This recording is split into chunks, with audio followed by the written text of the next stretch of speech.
Imagine करो कि तुम एक ऐसी दुनिया में रहते हो जहाँ पे गुल्स नाम के मॉन्स्टर होते हैं जो कि इंसानों को जिंदा खाते हैं अपने प्लेजर के लिए। और दूसरी तरफ हो तुम, एक साधारण से इंसान, एक इंट्रोवर्ट लड़के जिसको इन सब से कोई भी मतलब नहीं है। तुम्हारा सिर्फ एक ही दोस्त है जिसका नाम है हीडे, जो कि एक नंबर का हरामखोर है। वो रेस्टोरेंट में लड़कियों को छेड़ता है, लेकिन तुम्हें पसंद है एक कन्या जो कि दिखने में बहुत ज्यादा खूबसूरत है, जिसको देख के तुम्हारा दोस्त तो चला जाता है ये बोल के कि भाई तुमसे नहीं हो पाएगा। लेकिन वो लड़की भी इंट्रोवर्ट होती है और सेम बुक पढ़ रही होती है और तुम उसको रिस्क करके डेट पे चले जाते हो एक बुक स्टोर में। तुम्हारी डेट काफी अच्छी जाती है और लास्ट में वो बोलती है, भैया मुझे डर लग रहा है, क्या तुम मुझे मेरे घर तक छोड़ सकते हो? और तुम बोलते हो हाँ बिल्कुल। और फिर वो लड़की तुम्हें एक सन्नाटे वाले रास्ते से लेके जाती है और एक जगह रुक के बोलती है, तुम मुझे बहुत पसंद हो। और वो तुम्हारे करीब आने लगती है। तुम्हें लगता है कि अब मजा आएगा और वो तुम्हें एक किस देने के लिए जाती है। और फिर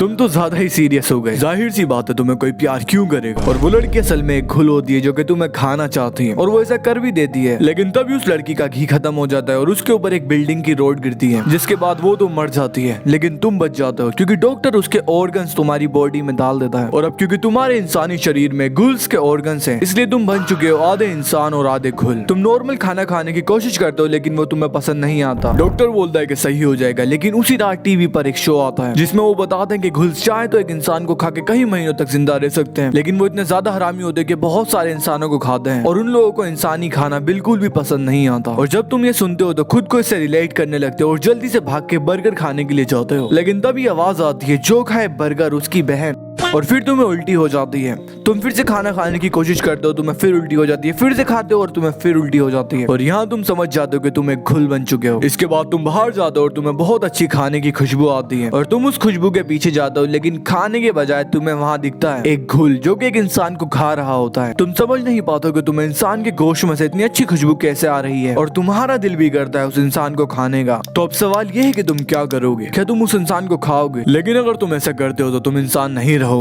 और एक घुल बन जाओगे। और अगर तुम उस इंसान को नहीं खाते हो तो तुम भूख से मर जाओगे। और इतना ही नहीं, इसके बाद तुम्हारी पूरी जिंदगी बदल चुकी है। तुम अपने दोस्तों के साथ नहीं रह सकते वरना तुम उन्हें भी खा जाओगे। और सबसे खतरनाक बात यह है कि तुम्हें और सभी घुल्स को मारने के लिए एक संस्था बनी हुई है जो कि तुम्हें ढूंढ ढूंढ के मारेगी। हेलो भाई लोग, मेरा नाम है फ्लैश और आज की इस वीडियो में हम जिस एनीमे की बात कर रहे हैं उसका नाम है टोक्यो घुल। ये मेरा वन ऑफ द फेवरेट और फर्स्ट एनीमे है और काफी ज्यादा चांस है कि तुमने इस एनीमे को देखा होगा क्योंकि ये रिलीज हुआ था 2014 में और इसके अभी तक 4 सीजन आ चुके हैं। और ये एक मस्ट वॉच एनीमे है जिसको तुम जरूर देखना। इसका मेन कैरेक्टर है केनिकी जो कि एक आधा इंसान और आधा घुल है और साइड कैरेक्टर है हीडे, केनिकी का बचपन का दोस्त। मेन फीमेल कैरेक्टर का नाम है टोका चेन जो कि घुल है और कैफे में काम करती है बुढ़े मैनेजर घुल के लिए, जो कि दूसरे घुल्स की मदद करते हैं। और मिकासा से पहले मेरी वाइफ टोका चेन ही थी। केनिकी की जिसको पावर्स मिली थी उसका नाम रिज या फिर राइज ऐसी कुछ कर है। इस एनीमे का एक सीन से इंस्पायर होकर जेजेके में भी एक सीन है। जब तुम वो देखोगे तो तुम्हें बहुत मजा आएगा। और इस एनीमे की ओपनिंग एब्सोल्यूट सिनेमा है, like one of the best opening. तो इस एनीमे को एक बार जरूर देखना क्योंकि फ्यूचर में मैं इसके ऊपर भर भर के वीडियोस बनाने वाला हूँ।